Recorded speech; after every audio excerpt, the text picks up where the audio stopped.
that ever disappear. And, I never thought this day would happen.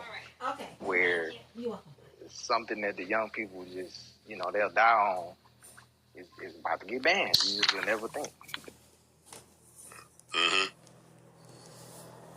I agree. I mean, you never know what's happening in the world of social media. It's always changing, and young people love it. Like, I think what they've mastered at TikTok is just turning that dopamine and that engagement switch on fire, so that you when you get 400,000 views of a video and you have 1,000 followers, that's going to trigger something in you. Like, okay, I'm succeeding over here better than I am over on Instagram or Fanbase or wherever it is, Twitter or whatever. But you also have to be mindful that those are businesses as well. I have a quick question for you. I know that, from my experience and my knowledge, I know that Fanbase is more triggered to the artist per se. So what do you consider, from Isaac's perspective, who is an artist? Who is a creator? Like, what does those words mean to you? Well, by default, every person that's participating on social media is a content creator. So if you post once a year or 100 times a day, you are a content creator, because somewhere they're using that piece of content to run ads next to people so that they can promote products, right? That's one thing that they're doing. And then I think more importantly, Fanbase is not designed for artists. It's literally a platform designed for every single person on the planet that wants to use it for free. But if they ever want the optionality to monetize their content, they can. So it isn't like I have to leave this platform and go start a whole new page. I just turn that subscription button on and be like, all right, we're ready to go. And in the near future, will there be other ways for content creators to monetize on this? Like, will a shop be open on here? Oh, yeah.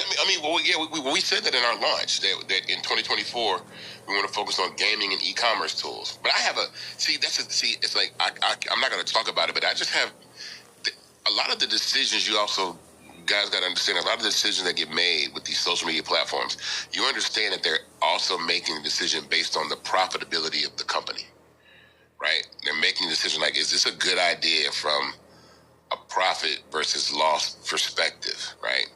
So it's not good. It's bad for business for you to have 2 million followers on Instagram and reach those 2 million people. It's bad for business, because it's money that could have gone in the hands of, Instagram or TikTok, but it's going in the hands of whoever has those audiences. So that's the part that's kind of like, wild. But yeah, gaming and e-commerce are part of our roadmap in 2024. And we will find out more in Tech Time with Roma on Thursdays, right? Yeah. Like I said,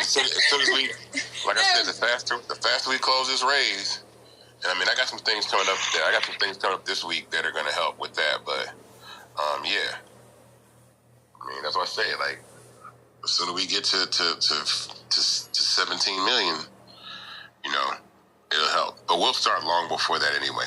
We'll start. We're still working. It's just that we can speed up. We can really rock and roll. Like, okay, we finna go for it and really go crazy.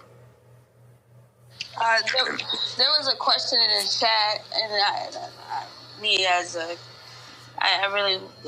let me just speak it. So the question in chat was, will there be ever a way to have Pinterest come over to Fanbase? Like our content from Pinterest. Will there ever be that type of link? I'm going to tell you, you know how all apps, you have to have that aha moment where you get it? I never figured out how to use Pinterest.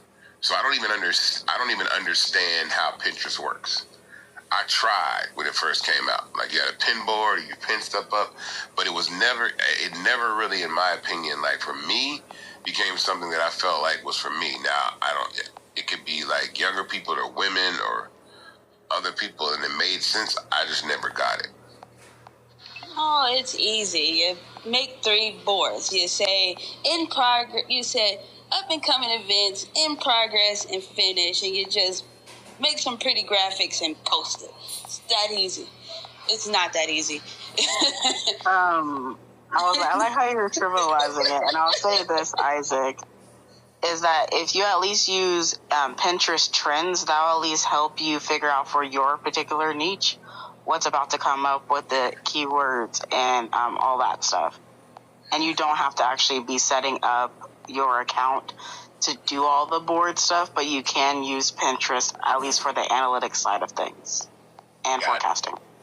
Yeah, I never understood Pinterest. Like, I was like, yo, I don't get this. Like, I was clueless. So I'm still clueless. That's how it works. Just say it, Isaac. You're not a scrapbooker. You don't understand it. No, I know you had a pin board, but it was I understood that part, but I couldn't figure out how to navigate. Like, I don't know. I just couldn't figure it out. There's some apps that I could figure out, and there are some apps that I could like TikTok in some ways is a bit confusing for me because it has so much functionality. It's like it's so feature rich. It's like, wow, like it's very gamified, right? Which is a high load to the senses, right? I mean, there's just like roses flying across the screen and coins and stars and names and it's a lot, you know what I mean? It's like, it's a lot, but again, I think I think it's made for a generation that understands that. Just like you guys, just like streaming and Twitch, and like when I watch Kai and the stuff that you guys do, you know what I'm saying? It's just like, it's very interesting to watch that. But again, I've streamed video games before, but mine are very simple. But you know, we're gonna need your help when we're scaling these products like gaming, because the things that you want matter. And if you're having pain points on other platforms, and it looks like monetization is one of the biggest issues. We got that part, you know, but how do we hyper ignite that so that you're having sustainable revenue that you can build a business off of? And that's exactly what us gamers is trying to do. That's why we keep leaving each platform and go to the next. I've been in like 2 or 3 already, and ain't none paid me like Fanbase or TikTok. That's what I can say. So. Well, yeah, I mean, I think that you got to understand like what you want from. I think you have to have an honest conversation with yourself, and I always say this all the time: like, what do you want to get out of social media? And I think people are sometimes not honest. Do you want attention, or do you want money, or do you want to just be able to casually watch content, or do you want like all 3? Right. Right. Makes sense. I don't know. I mean, for me, it was like if you get the money, then that can open up more doors to doing different things. Because I like to travel, and you know they be having these things like TwitchCon and all this different stuff.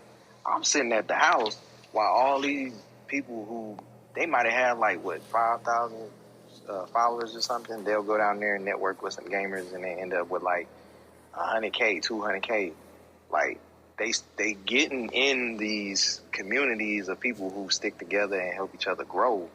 You'll never be able to experience that if you don't have enough money to fly out to some of these events and go to some of these places where they all meet up at. So, I mean, to me, it seemed like the monetization is like the most important part. Now, you can't have that if nobody can see you. So you also need to be able to be seen and, you know, found in the FYP and all that different type of stuff, which is also another issue, you know, a lot of gamers struggle with, because, like, we can stream for days. You might get one person that see you because you got all these top streamers and stuff on Twitch. And that's why people were leaving in droves, like, even people who had made partners. They were like, I'm leaving. Like, I'm not seeing the same numbers I was seeing. So I'm going to go to YouTube, or I'm going to go to Facebook. I'm going to go to Kick. Like, when the money starts slowing up a little bit, they ain't trying to hear that. They going to leave. Yeah. I mean, and I think those platforms, you know, are traditionally built off advertising. So then that's what happens, is because, you know, I've tried to explain that model,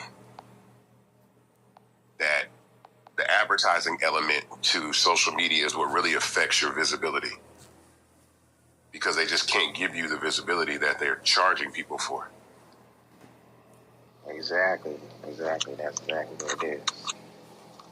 And so I paid for the Twitch Prime just to get, but it's included with your Amazon Prime account. But then so what does Twitch Prime do?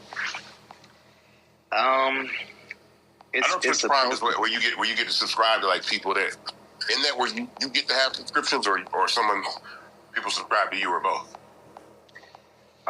It's basically you subscribing to Twitch itself, to the platform itself. So if you already have an Amazon account, you can divert basically whatever your subscription is to that platform, or you can just straight up buy a Twitch Prime account through Twitch, which is a little bit different, I believe.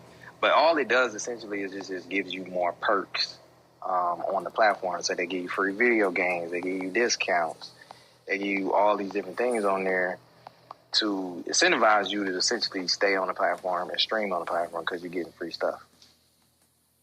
Or you're getting extra badges or emotes, stuff like that.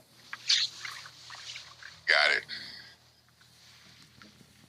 Uh-oh. Memoirs of a Shy Girl says she needs more emoji reactions. What reactions do you need? For me, I need a heart. I know, I need a heart. How do you not have a heart? Besides giving hearts, I get that part in concept. Yeah, we need like a love symbol. Like, that should have been the first one on here. That's what hard eyes is for. No, I want an actual heart. I want an actual heart. Hard eyes feels flirty. Your hard eyes feels flirty? Yeah, and I feel like that's very disrespectful to my union with my husband. So that's why I was like, I just need to play no heart unless I gotta drop money. Well, we got some changes coming up I think that'll evolve over time. I know there's some immediate changes that are coming, because some emojis that people requested, and some that we just saw that people weren't using, so we're going to swap out. We're going to swap some out. Question. Yeah. How hard would it be for you guys to actually just allow us to choose which one that we have?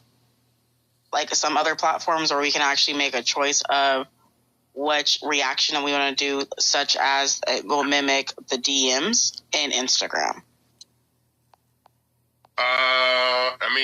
Anything can be done. It's just about the time and the resources it takes to do it.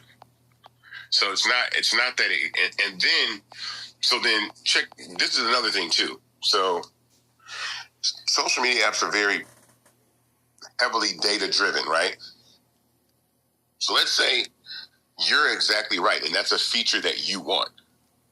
We can tell of all the features on the platform what people are actually using more than others. So you might be going crazy with it, right?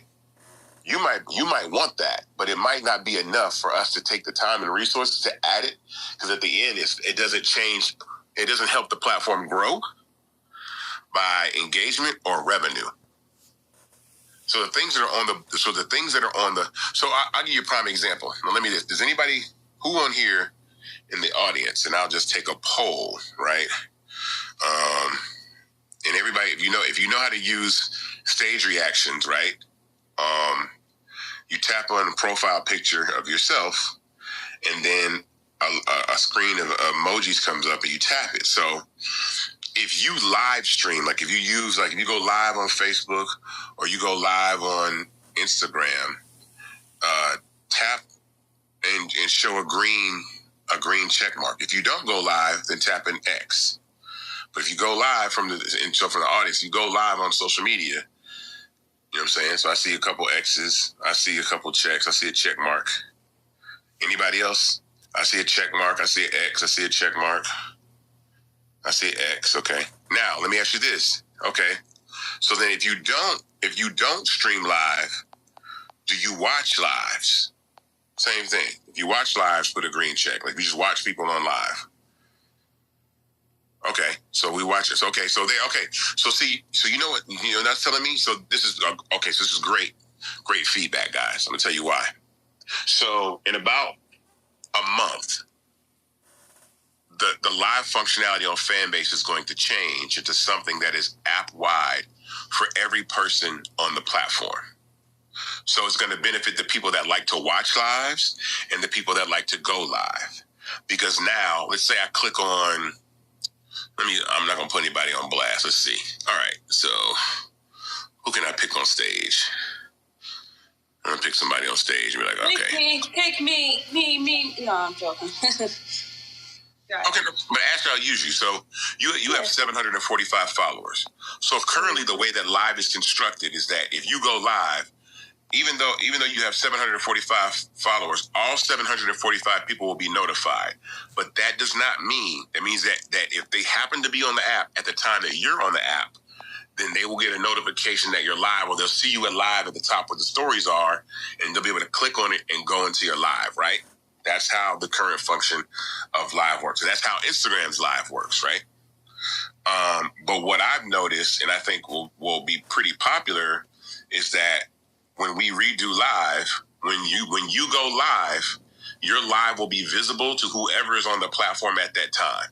So if there's 75,000 people on the platform and you go live, and and there will be a feed of lives, like a television network. Like you'll just swipe through lives. So somebody might be fishing, cooking, working out, dancing, telling jokes, playing video games, whatever it is on live.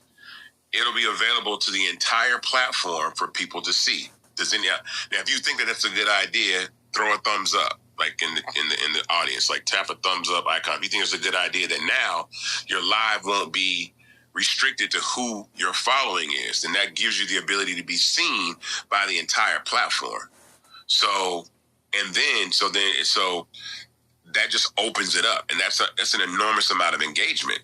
You know what I'm saying? That's going to change everything, because people use live, but I can see who's live on the platform at all times because I just see all the lives that are going on. But if it's somebody that has a small following, they have 26 followers and they're going live, then they're only notifying 26 people. So then their live experience is like, oh my God, this is boring.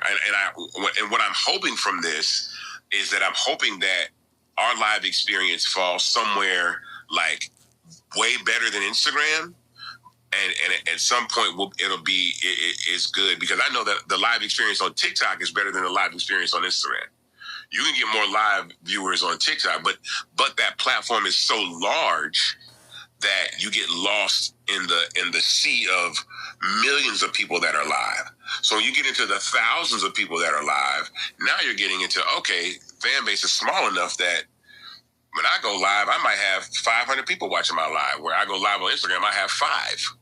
Like, I don't get more than, like, on Instagram, I've never broken, I have 165,000 followers. I've never had more than 100 people watch my live, ever, at one time. Never. I've never had 100, I've had almost 200 people watch me live on Fanbase before, right? But I got 100, and I have, how many followers do I have on here? I don't even know how many followers I have on Fanbase. Hold on. I can't remember, but I got a decent amount of followers. I got it.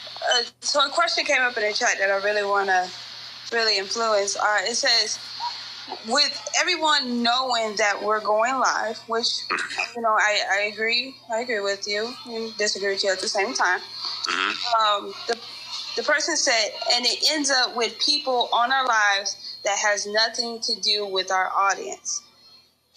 What is your, what do you think? How is that going to affect a user like me?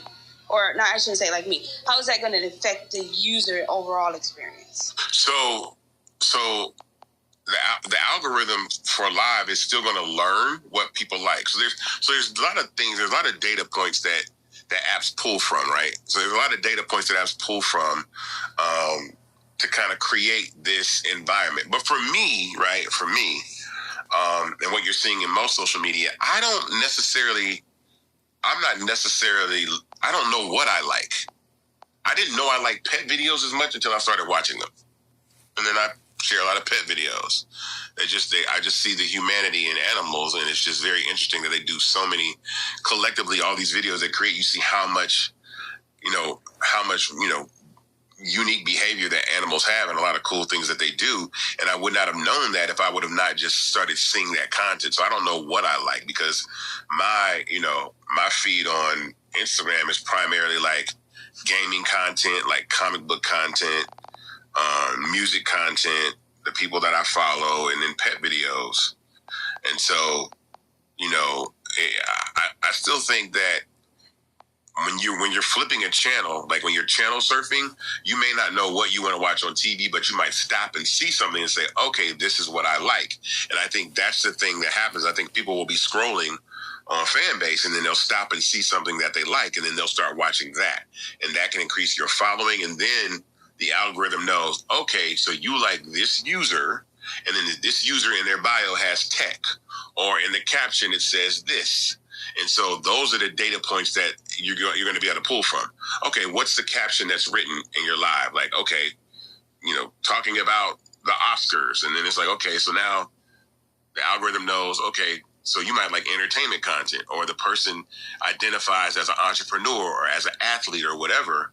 So those are the things that, algorithms can pick up on, and it can try to start serving you content, or even serving you lives before you get to the things that you don't like, more stuff that you do like, and then that. But see, what tends to happen when you start to do that is people start to miss out on things. It's like, okay, well, man, I'm missing out on like on Instagram, by default, you don't ever see everyone's live that goes live by default. You actually have to click on the person, then click on the person's profile, then click on notifications and say, I want to receive all notifications of when someone is live, not some or none, but all, right? So then everybody that's live on the platform, you get to see their content. And what I've noticed, and another thing that I've noticed that Instagram did, just a recent change that they made, and I don't notice if anybody knows that, I just noticed it today, is that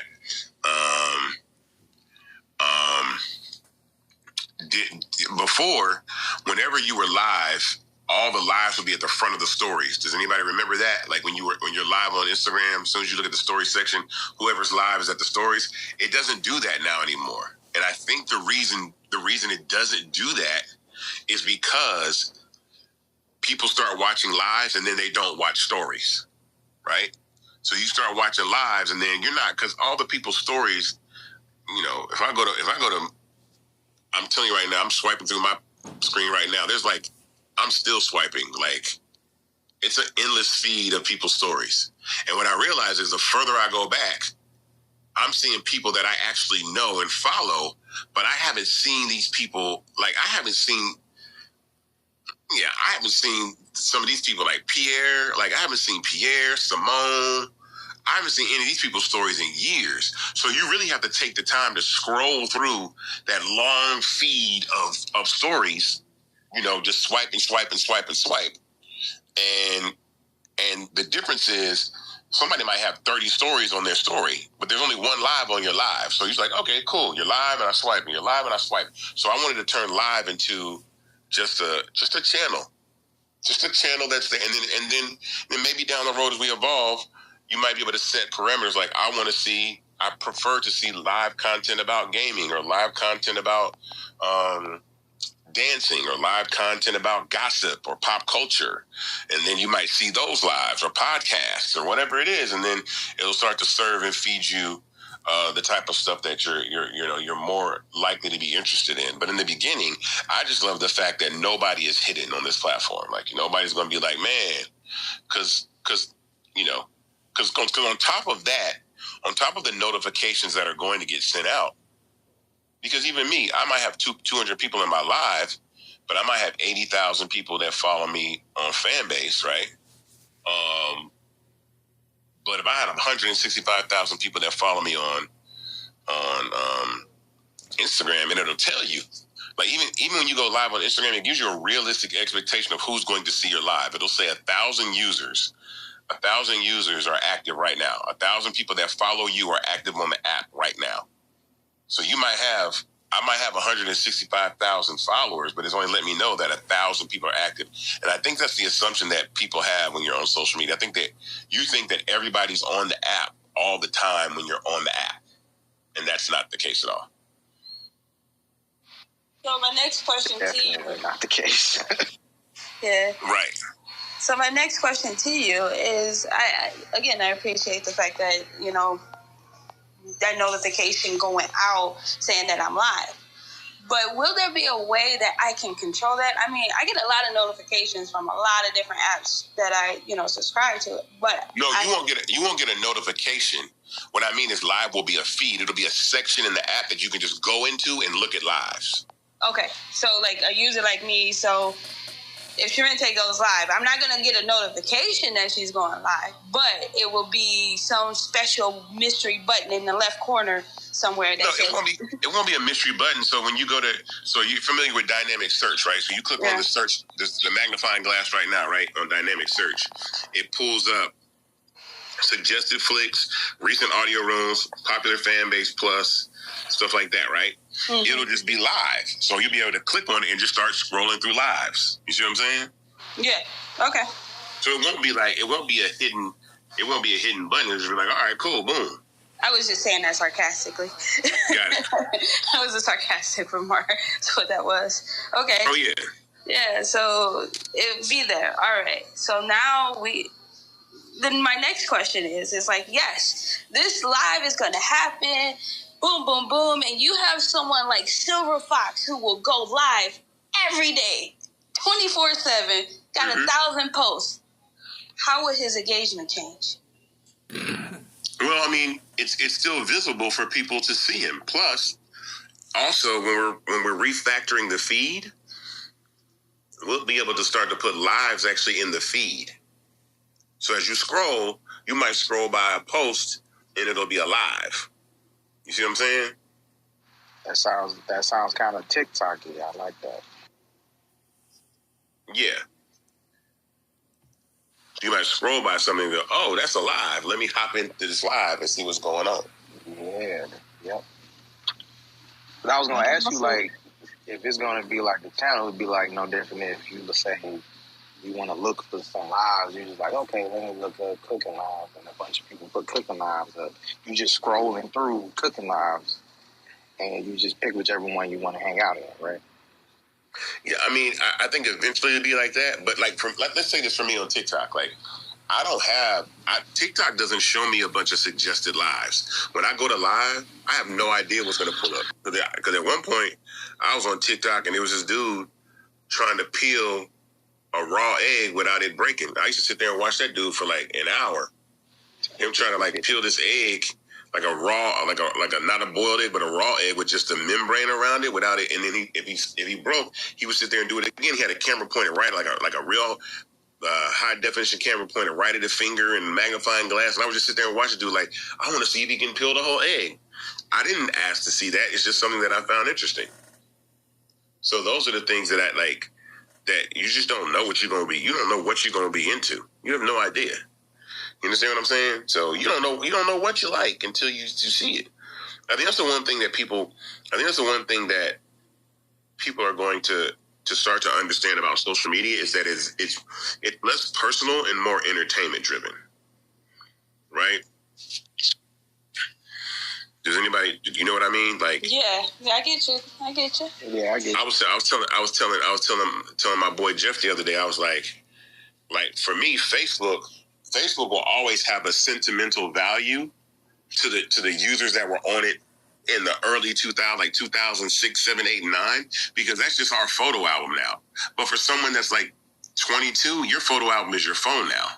You know, Facebook was the first place where you could digitally store your photos because it was pre-iPhone. You see what I'm saying? So there were no, we still had sidekicks, and those photo albums weren't high definition photos. So once iPhones became a place where you could store your memories, you didn't necessarily, your interest in being on Facebook to upload your photos and tag all your friends became irrelevant. You see what I'm saying? So now it's like no one cares about that. So it's the behaviors will change over time. You know, So I think that what people are into and now is like, I used to ask this question. I've asked this question once a year, every year. I haven't asked it this year, but I'll ask it right now. Put a thumbs up, emote a thumbs up if you don't mind seeing content from people you don't follow.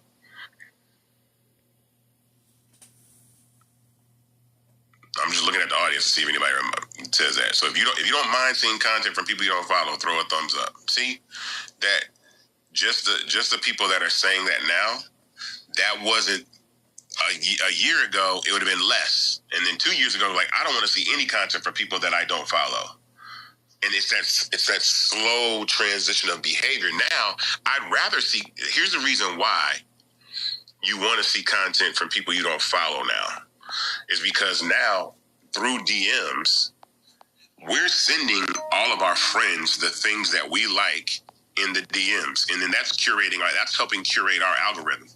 So whatever I send to my group chats, so whether it's like something that's on the Shade Room or some highlight from the sports play, like from the game last night when old boy fouled him with like a couple seconds left on the clock and they missed going to the damn NCAA tournament, like those are the things that my social groups send each other in our direct messages, and none of that content is content we make ourselves.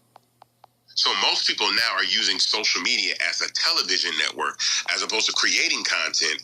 I'm pretty sure that the majority of people on social media watch content now than more it was about creation. So now the behaviors are shifting where there's a distinct line between content creators and content consumers, right? I still want the balance to be people have the introductory way to understand that even though you are not a content creator, your content has value. So people can love a post. They can love the photo of you at the beach on vacation that normally no one would give you a damn that you posted on Instagram, but people like it. And you also, all of a sudden, I made like 25 cents off that photo. Like, oh my God, I got 50 loves. I just made a quarter off this one photo, and I don't even have a large following. So then it starts to create the notion of, oh, I might really get into this, or might discover that I have the ability to make content and be an actual content creator. Because I think that question that you asked before, and I think I probably didn't complete my thought, but every single person on social media is creating content in one way or another. I'm creating content right now, right, by speaking. Everybody that's in the chat that's commenting, that is content. Because your action is creating someone to stop, read, and retain, right? So I don't care if you're arguing with somebody back and forth in the comments, you're DMing your friends, you're posting your own content, you're sharing content, whatever it is, you're taking that content and putting it on your stories. We're all creating content. So every single person is a content creator. So even the fact that, let's say you say something, that's why we wanted people to be able to love comments on Fanbase. So let's say you say something funny. You got the funniest, you got the best comment on the post. Someone can give you money for that because you're creating content. So every post that you see on Fanbase, there'll be a heart icon beside it where you can give love to the person that actually made that comment. It's just monetization. It's just I'm trying to just give it to everybody. So, one question in the chat was, how does the algorithms work on Fanbase? I'm gonna say this real lightly. I don't like algorithms. I just want everybody to see everything. Well, currently, I'm just gonna say that. So currently, our algorithm, the only algorithm that the true algorithm that we have is in Flix, right? That's a true, that's learning, right? Because these things are hard. Again, we're a startup, so it's not like we just got, we don't have TikTok's algorithm, we don't have Instagram's algorithm, so we're learning, right? So the main reason for that is because we have the discovery section, and so we have to learn what users want to see, so then we can serve that content to people. But we also have to have the algorithm learn the type of content that we don't want people to see. So if someone's posting something inappropriate, we want to know that, okay, the AI is flagging this might be nudity, this might be hate speech, violence, or whatever, and then we don't show people that kind of stuff. So everything else, again, there's a little bit of an isolation between that because right now, currently, you only see content from people you follow. The only places where you see content from people that you don't follow is audio and Flicks. You understand what I'm saying? That's the only place you see content from people that you don't follow. I'm going to be honest.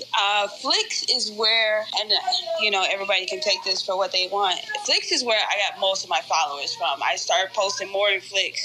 I'm going to give a nice shout out to Silver Fox on that one. He told me to do it. But he told me to post more on Flicks. I posted more on Flicks, and that's how I was able to get my followers.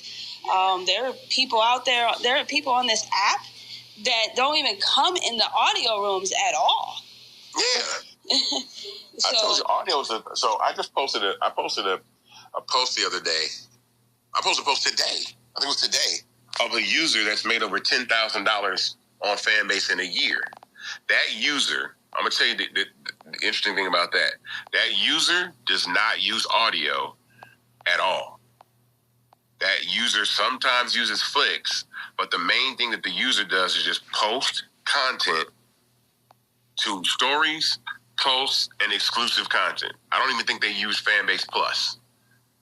And that's the thing that I think people don't understand is like monetizing your content is not hard. It just takes discipline and time to do it. If you put in the effort to do it, then you could do it. I think that there's so much hyperactivity on social media that the expectation of instantaneous results leads people to have an unsatisfactory experience on Fanbase because they're like, I don't get any views. But I'm like, I had someone comment today that said like they don't get any views. I mean, they said, oh, my Flicks videos only get 5 views every time I post a Flicks video. And I went and looked at their page and I was like, well, your page is really nothing but you posting like images that are like 1x1 squares with music behind them that look like flyers. That's going to get demolished on Instagram and Fanbase. We don't want people posting like square images of photos that look like club flyers and you're just scrolling through a bunch of things that look like flyers. Social media, the Flicks version of social media is more television-like. So we want, vacation content, conversations, podcasts, short, scripted skits, things like that, dancing, all of those things. We want full frame, 9x16 full screen video content, not 1x1 fit into 9x16, 9x16 full frame video content with not a lot of words, not a whole bunch of text sitting over top of it and all that kind of stuff. That's going to show more, that's going to get seen more than anything on the platform. So the minute you start, I'll go to some people's pages, they be having thousands and thousands of views on their Flicks videos. I'm like, oh, okay, they got like 3,000 views on their video, 4,000 views on a Flicks video. But it'll be the videos that are like, oh, they're on vacation though. Or it'll be somebody that's created like a travel page. And the travel page, all they do is post like exotic locations and destinations. But that's the kind of stuff people want to see. They don't want to see, a bunch of you trying to promote some sort of like event. Like that's going to get crushed. That's going to get hidden because number one, on Instagram looks like that. Oh, you trying to advertise. Okay, no, not over here, boss. Unless you're going to pay for ads, no. And over here, it's not a very attractive user experience. And we see that on a lot of people's profiles. Like a lot of people's profiles, even on the Explore section, if you have a lot of those square images that are just like words, like don't be the person that's got a bunch of quotes. That's not going to help you. Nobody wants to see that, dog. Like that's not. So, you know what I'm talking about. I know exactly what you're talking about. You go to somebody's page and it'll be like 100 squares of quotes and pictures of the Dalai Lama, and it should be weird. You'd be like, "What's going on over here?" I'm like, "Yo, nobody wants to see this picture of a lion with the whole poem over it. Like nobody wants to see that." No lie, that used to be me. I ain't gonna hold you. Yeah. Get no play. I ain't gonna hold you. Yeah, I mean, I get it, and sometimes I do that. The only things I know that definitely, the things that do bypass that, the only thing I've noticed on other social networks that work is like when I take a tweet from Twitter, or I have to keep calling it Twitter. I just can't call it X. I'm sorry, guys. Anyway, I take a tweet and then I frame it in a 1x1 square and post it on my page on like IG, or even here sometimes, and that gets a lot of engagement. Because usually it's usually some sort of call to action, or it's something that evokes some sort of emotion. It might say like, you know, I posted on Twitter, like, I'm going to tell you the cheat code on Twitter. I've learned the cheat code. I have learned the absolute cheat code on X. Get your notebooks ready. Here's your notebooks. All you have to do is talk about one of two people, and your shit will go through the roof. Talk about Nicki Minaj or Cardi B. In your engagement. I made a tweet and I said, I want to help make Cardi B a billionaire. Tag somebody that can help me with that. I feel like that. Let me see where that is out right now. I thought it was hilarious. I was laughing at the amount of engagement it got. Because there's such vitriol between, I guess, the fans of those people that don't. Yeah, like, look at this thing. Somebody wait, how did they do this? Hold on. Yeah, this shit got 36,000 views. Got 71 reposts, 8 quotes, 362 likes, and a bunch of people just commenting. Like, all these comments about this. Like, because people that don't like Cardi B, even the people that don't like Cardi B were responding. And other people were like, why are you trying to help this Latino woman become a billionaire? I was like, Cardi B she's black too. You know, I know that people don't want to consider she's Afro-Latina, and so she has black blood in her.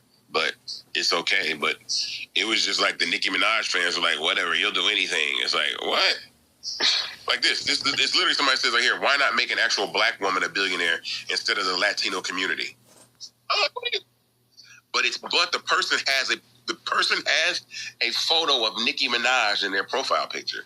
So things that create conflict on social are great. And that's the part that I'm worried about with social media, is now that I think that most of, I think we're in the gaslighting era of social media, the kind of like cry wolf. You know what I mean? We are.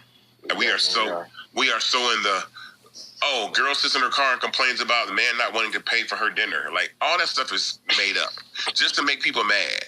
And I'm just like, why are we falling for this? Like, why are we sitting here arguing in the comments about who should pay for dinner? Should God pay for a woman and her 17 friends for birthday dinner? What are we doing? But because everybody's so emotional, they tap into their emotions. But we in the gaslighting phase all day long. Like, everything is gaslighting. It'd be like, oh my God. It's just forever and ever and ever. It's just gaslighting culture. Didn't Cat Williams kick it off start of the year? He really did. Listen, I'm going to post my post again that I posted on December 25th, 2023, where I told every single person that that 2024 was going to be all exposed culture. Everything was exposed. Everything is going to be exposed culture. And I mean, and what I mean by that is the old way of Hollywood and the old way of entertainment in Hollywood, of being able to pay people hush money and kill the story in the newspaper, and people not having an outlet to speak about the things that they want to speak about, those days are gone. If you did it and somebody don't like it, they finna show it to everybody. Whatever it is. Even if it's a non-criminal offense, even if it's, this person's gay or this person's cheating, it doesn't matter. Everything. And so from that point, in that short amount of time, we had, right at the top of the year, we had Cat Williams, we had Kevin Hart, we had Will Smith, we had Diddy, we had, what's his name, Fonnie Willis, and the whole relationship with them, we got to find out about that. We had, I'm trying to think. It's been a bunch. We had Monique come on there and expose some stuff. We had a bunch of comedians come on there. We got Kanye and Kai Cenat posting each other's, like, now people are actually openly posting DMs. Like, private messages are public now. You understand what I'm saying? Like, isn't that weird? It's stupid weird. Like they'll screenshot the DM. Like even to the it's point not where weird. It's not weird. Like, what? For me, there's some things that happen out here in Vegas, and my friend got to the point where she was screen recording the audio messages that were being sent in the Instagram DMs so I could stay apprised, because I caused the studio to be in shambles after I called out the racism I experienced, as well as just the unprofessionalism, the non-certifications underneath the table stuff, and a person that has a super big following telling me that I need to stay in my place multiple times. So I posted all of those DMs on my story, and I know that that studio got a violation from the park that they're in. So no, it makes sense. Call people out on their stuff. Accountability.